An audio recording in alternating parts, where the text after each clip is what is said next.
E ora l'onda lunga del Covid e i suoi effetti sulle famiglie, effetti devastanti, oltre che per le famiglie, soprattutto per i ragazzi e gli anziani spesso soli. Il governo è pronto a intervenire con il bonus psicologo, ma l'Ordine degli psicologi del Veneto avverte servono interventi strutturali perché ci sono pochi psicologi per numero di abitanti. Sentiamo.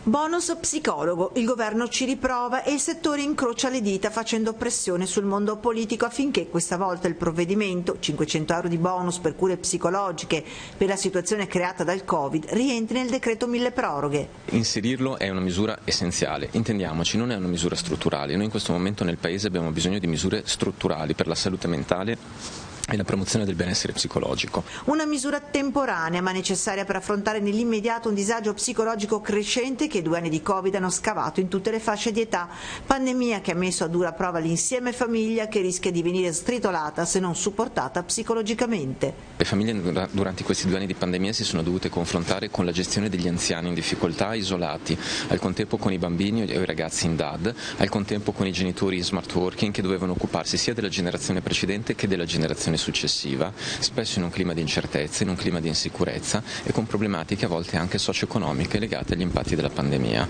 E se i giovani e giovanissimi sono più resilienti e il disagio trovato per alcune forme di espressione dirompenti come la violenza e le risse, l'impatto più forte è sull'adulto. Un padre di famiglia, una madre di famiglia in difficoltà che per le sue difficoltà psicologiche rischia di avere problemi sul lavoro, poi questo va a causare una ricaduta di sistema su tutta la famiglia, sul benessere economico, la sicurezza economica, sui rapporti intrafamiliari, sul benessere del percorso di apprendimento dei figli.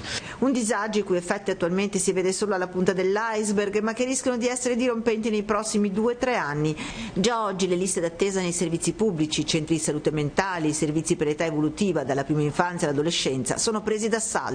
Moltiplicate le richieste con strutture in carenza cronica di personale. La media nel nostro paese è di 5 psicologi su 100.000 abitanti, quando nel resto d'Europa è di 20-30. Chi può si rivolge al privato che per venire incontro agli utenti, vista la situazione pandemica, applica tariffe agevolate. Il bonus psicologico diventa così una boccata d'ossigeno, ma serve intervenire in maniera strutturale. Serve un piano Marshall per la salute mentale in Veneto in questo momento, cioè un grande investimento collettivo, una grande attenzione collettiva per prevenire quelli che saranno i rischi psicologici dei prossimi anni.